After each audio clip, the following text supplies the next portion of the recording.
My name is Hilda, and I'm 32 years old. What I'm about to share will shatter any illusions you hold about family.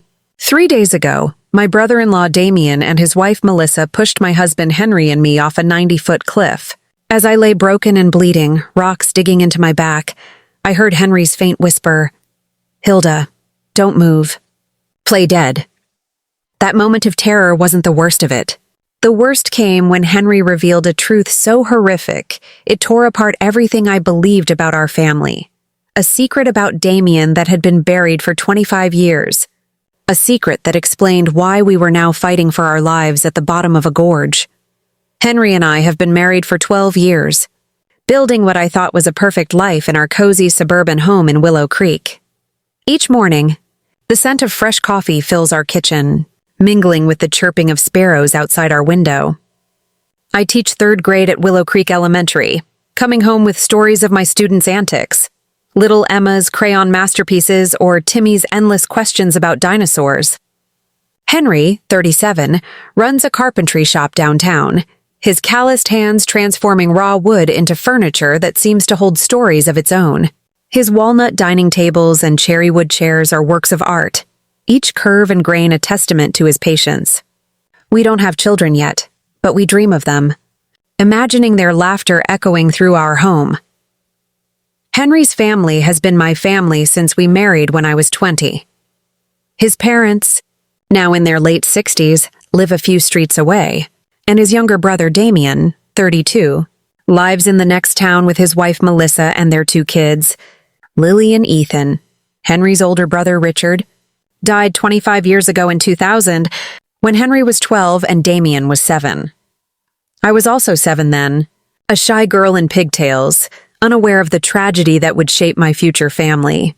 Richard, from the stories Henry told, was the heart of their household, always laughing, helping their father in the shop, dreaming of becoming an engineer. Damien was different, quieter, his eyes often distant, as if guarding secrets even as a child. When I joined the family, I embraced Damien as my own brother, loving him despite his reserved nature. I thought family meant unconditional trust. Our life was simple, woven with routines that felt sacred. Sundays, we'd gather at Henry's parents' house, sitting around the oak table their father had carved decades ago, its surface worn smooth by years of family meals. When I first met Henry at 18, a freshman in college, he'd bring me to these gatherings. Richard was already gone, but his absence lingered like a shadow. Henry's mother, Margaret, would share stories of Richard's kindness, how he'd fix neighbors' fences or tutor kids in math. Damien, a teenager then, would sit silently, picking at his food, his expression unreadable. I chalked it up to grief, assuming he was still processing his brother's loss. Henry and I would take evening walks along the trails circling Willow Creek, the same trails where Richard used to hike. We'd talk about our dreams, starting a family, traveling to see the Pacific Ocean, maybe even opening a bigger shop for Henry. Those walks were our sanctuary, where we'd plan a future filled with love. I never imagined they were preparing me for a walk that would nearly end my life. Family gatherings were the heartbeat of our life. My sisters, Harriet and Irene, would join with their husbands and kids, filling the house with chaos and joy. Harriet, sharp-witted and suspicious, always had a knack for reading people. Irene, softer and more trusting, balanced her out. The kids would run through the backyard, chasing fireflies, while the women swapped recipes in the kitchen and the men tinkered in the garage. Henry was my perfect partner. After 12 years, he still brought me wildflowers, daisies and clover, plucked on his way home. I'd help in his workshop, holding planks steady as he sawed, and he'd sit with me at night, grading spelling tests with a playful grin. We were a team, unbreakable, or so I believed. At night, we'd sit on our porch, stargazing, planning a small cabin for our retirement years. But I've learned that even the brightest happiness can hide the darkest truths. The story of Richard's death was family lore by the time I met Henry. In October 2000, Richard, then 20, didn't come home for dinner. Henry's parents waited past midnight, panic rising.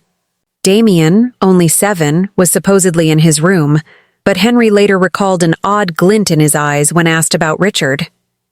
Their father, George, searched with neighbors, combing every trail and corner of town. At dawn, they found Richard's body in a river gorge, his neck broken. The police ruled it an accident, a stumble in the dark on a steep trail. Henry's family, shattered, accepted the explanation.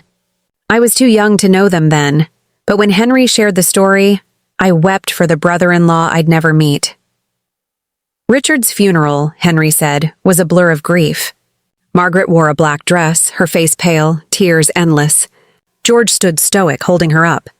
Damien, at 7, was eerily calm, his silence unnerving even then. After the loss, Damien changed, becoming more helpful, shadowing his father in the shop, as if trying to fill Richard's shoes. When I joined the family, I saw Damien's attentiveness as a sign of healing, a boy stepping up after tragedy. How wrong I was. Years passed, and the wound of Richard's death scarred over but never fully healed.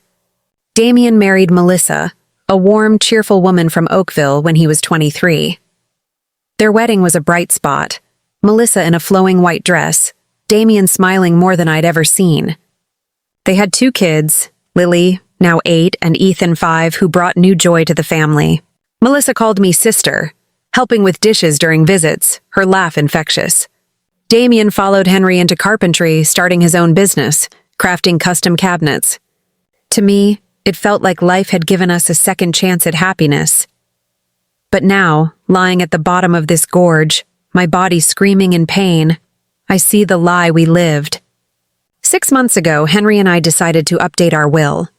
At 32 and 37, we were young, but with our home, land I inherited from my parents, and $200,000 in savings, we wanted to plan for our future family. Damien suggested we see a lawyer. "You're young, but it's smart to be prepared," he said, his voice smooth. Melissa nodded, her hand squeezing mine. "We want you protected," she added, her smile warm. I mistook their concern for love, but a flicker of unease stirred in me. We met with Albert, our family lawyer, a kind man with wire-rimmed glasses who'd known Henry's parents for years. He explained our options: a trust, dividing assets among future kids, or a traditional will. Damien, who'd joined us, insisted he and Melissa be named sole heirs. "We'll manage it for your kids and take care of you if anything happens," he said, his tone earnest but oddly forceful. Melissa nodded, stroking my arm. "Your family, Hilda. We'd make sure everything's fair." Their insistence felt heavy, like a stone in my chest. Henry, always trusting, agreed, saying it made sense since Damien was family. I hesitated, remembering Henry's stories of Richard's plans to support the family financially. Richard was gone, though, and Damien was Henry's only sibling. We signed the papers on a crisp Tuesday afternoon. Melissa, in a green sundress, hugged me tightly. "We're united forever now," she whispered. Her words sent a chill down my spine, though I didn't know why. The weeks that followed were strange. Damien and Melissa visited more often, but their warmth felt staged. They'd suggest selling our house. "It's too big for 2, Melissa said, eyeing our oak bookshelves, "or getting life insurance." "You need to think about the future," Damien added, his voice sharp when I resisted. "What if you fall down those stairs?" I loved our home, every corner holding memories, the kitchen where I baked cookies for my students, the living room where Henry and I danced to old records. I couldn't imagine leaving. When I pushed back, Damien's eyes flashed with irritation, a look I'd never seen before. Melissa's smile tightened, her gaze calculating. One night, after another tense visit, I asked Henry if Damien's obsession with our finances was odd. He was brushing his teeth, his reflection in the bathroom mirror showing a flicker of doubt. "He's just looking out for us, Hilda," he said, but his voice lacked conviction. I pressed, "He's never cared this much before." "Why now?" Henry rinsed his mouth, avoiding my eyes. "Maybe he's just being practical. We're not getting younger." But I saw something in his expression, a shadow of unease he didn't want to admit. Things escalated when Damien suggested power of attorney over our finances. It's just in case, he said, sipping coffee in our kitchen as Melissa sliced apples for a pie, acting like she owned the place. If you get sick, we can handle things without legal hassles. His casual tone didn't match the intensity in his eyes. I couldn't sleep that night staring at the ceiling, Henry's steady breathing beside me. Why did this feel so wrong? I called Harriet the next day. Always the skeptic, she listened quietly as I explained. Hilda, she said, her voice low, Damien's business is doing fine, right? Why does he need control of your money? Her words hit like a slap. She was right. Damien's carpentry business seemed successful. He'd never asked for loans or shown signs of financial strain. That afternoon, Damien came over, his smile too wide. I confronted him in our living room, the afternoon sun casting long shadows. Why is our money so important to you, Damien? We're still young, still capable. His face hardened, eyes narrowing to slits. It's not about money, Hilda. It's about family responsibility. The word responsibility sounded like a threat. Melissa, sitting nearby, chimed in, her voice syrupy. We just want to ease your worries, Hilda. Let us help. Her words felt rehearsed, her smile a mask. That night, Henry and I argued for the first time in years. I insisted something was wrong. He accused me of paranoia. He's my brother, Hilda. He's not out to get us. But his eyes betrayed doubt, a crack in his trust. Then Henry dropped a bombshell.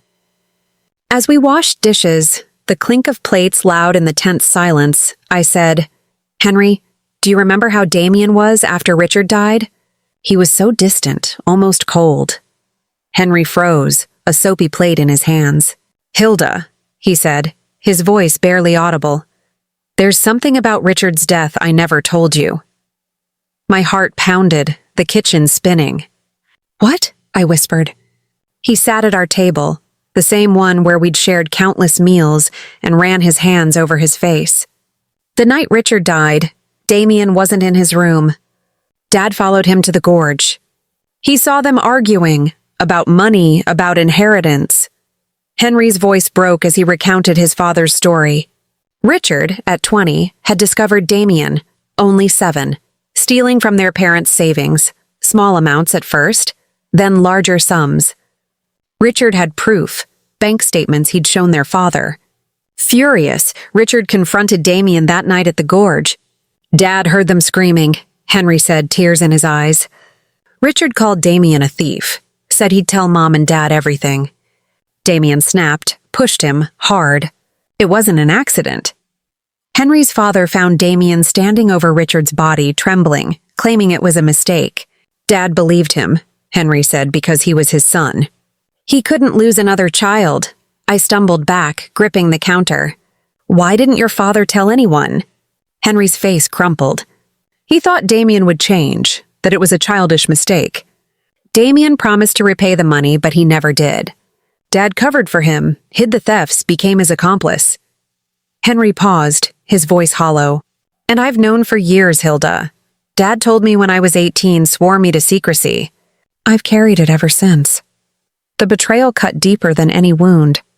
My husband had known his brother was a murderer and stayed silent. Why didn't you tell me? I demanded, tears streaming.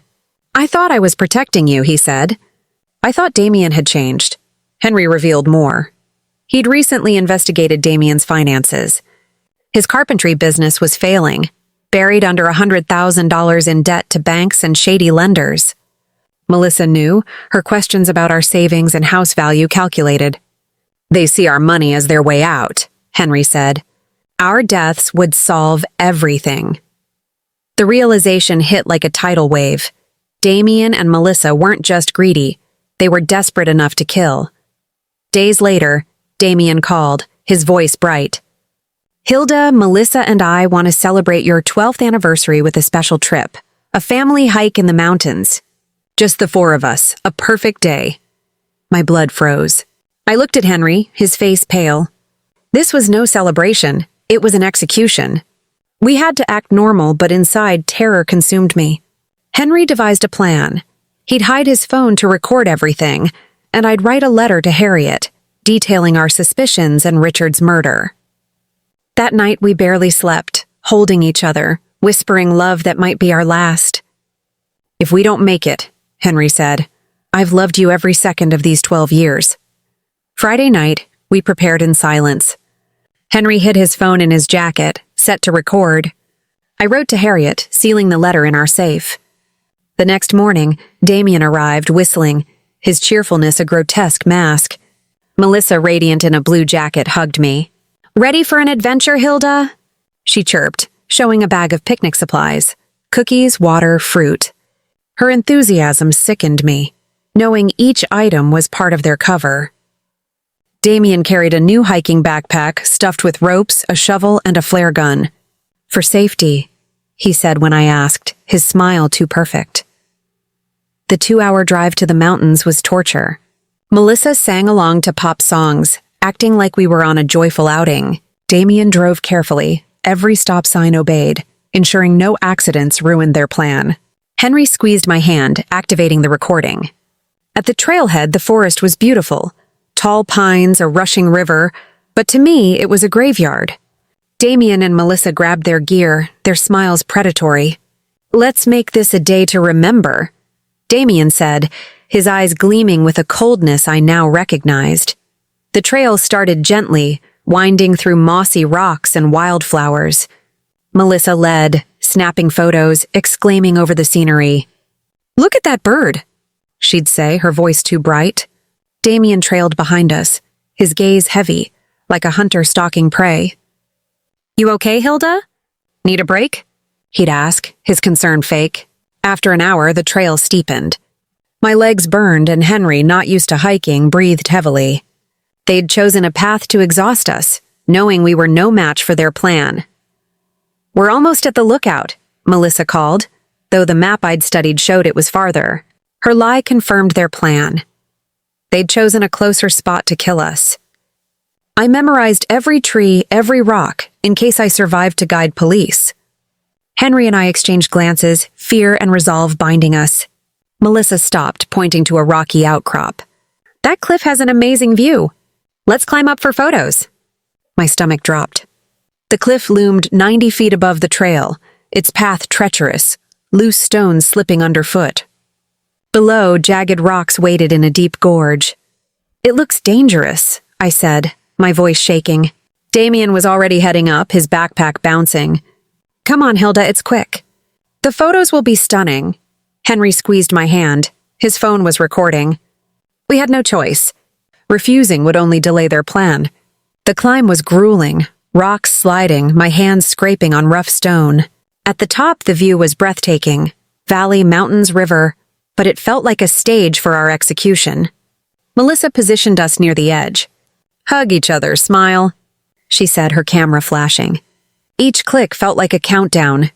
"Take one more," Damien said, stepping closer. "Move back a bit for the landscape." One step back put us on the cliff's edge, the abyss yawning behind us. Melissa's smile vanished, her eyes cold. "Smile," she said, her voice hard. "This is your last photo." Damien lunged, arms outstretched to push us. Henry grabbed his wrist, shouting, "If we die, you're coming with us!"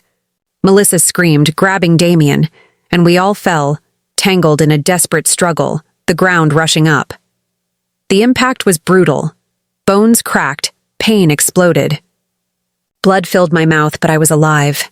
Henry's whisper, "Play dead," kept me still, my breathing shallow. Damien and Melissa, groaning nearby, were alive but injured. "Are you okay?" Damien asked her, his concern twisting my gut. "I broke my leg," Melissa moaned. "What about them?" she asked, her voice dripping with disdain. Damien crawled closer. "They're dead," he said after a pause. Eyes open, no breathing. Melissa laughed bitterly. "Perfect. Except we fell too. At least we don't have to pretend anymore." They plotted their story. A rock gave way, we fell, they tried to save us. As their voices faded, crawling away, Henry whispered, "Hilda, you okay?" I confirmed, my arm and shoulder screaming in pain. "We're alive," he said, "but no signal down here." We were trapped, injured, with no way to call for help. I begged Henry to tell me everything about Richard's death. He sighed, his voice weak. Dad saw it all. Richard found Damien stealing, small amounts at first, then thousands. He confronted him at the gorge. Damien pushed him, deliberate, not an accident. Dad covered it up, believed Damien's tears, thought he'd change. Rescuers arrived, their voices echoing. We played dead as they descended, checking pulses. "This one's got a faint pulse," a paramedic said of Henry. "The woman's critical." They airlifted us to a hospital, where I kept up the act, fighting the urge to scream for help. In the ER, a nurse Inez noticed my vital signs were too strong for someone near death. She leaned close, whispering, "I heard your son-in-law say something about Richard and buried truths. If you're in danger, move your finger 3 times. I did, and she gasped, promising to get help. Inez returned with a doctor and 2 police officers. "You're safe," Detective Johnson said. I opened my eyes, telling him everything. Richard's murder, Damien's thefts, the cliff. Henry, now conscious, handed over his phone. Its recording capturing Melissa's chilling words. "This is your last photo." Police found Damien's own recordings in his backpack. Proof he'd monitored us, planning our murder after we grew suspicious. He'd forged my signature, stealing $50,000 over 5 years, and owed dangerous lenders $100,000. Damien and Melissa, in the waiting room playing grieving family, were arrested. Their alliance crumbled, each blaming the other. The trial, 6 months later, was grueling. I faced Damien, his eyes cold, no trace of the brother-in-law I'd known. I testified, voice steady. "Damien, you're not family. You died the night you killed Richard." The jury convicted them of first-degree murder and attempted murder. Life without parole. Now, at 33, Henry and I are adopting Lily and Ethan. Our home, once a place of betrayal, is filled with their laughter. We tell them of their Uncle Richard, his kindness, ensuring they grow up with love that's real, not a lie.